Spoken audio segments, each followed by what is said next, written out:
రాజసులోచన ఒకప్పుడు వెండితెరపై ఒక వెలుగు వెలిగిన నటి. నెగటివ్ రోల్స్ చేయడంలోనూ తనకి తానే సాటి అనిపించుకున్నారు. బ్లాక్ అండ్ వైట్ సినిమాల నుంచి ఆమె ప్రస్థానం కొనసాగుతూ వచ్చింది. అలాంటి రాజసులోచన కూతుర్లలో ఒకరైన దేవి చెన్నైలో ఉంటే, మరొకరైన గురుస్వామి షికాగోలో ఉంటున్నారు.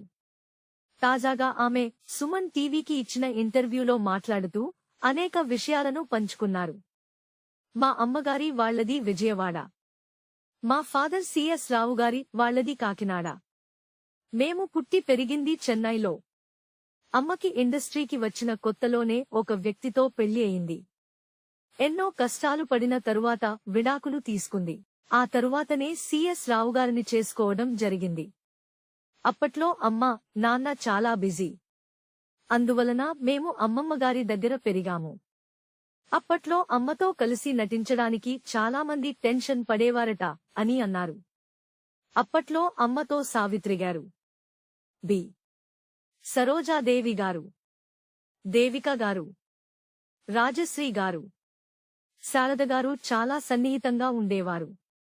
ముఖ్యంగా పక్క వీధిలోనే ఉండటం వలన సావిత్రిగారు తరచూ మా ఇంటికి వచ్చేవారు.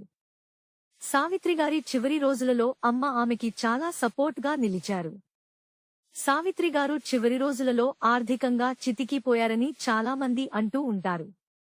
కానీ అందులో నిజం లేదు అని చెప్పారు. Please subscribe BCN channel. Please subscribe BCN channel. ఇందులో మీకు కావాల్సిన అన్ని రకాల హంగులు ఉంటాయి.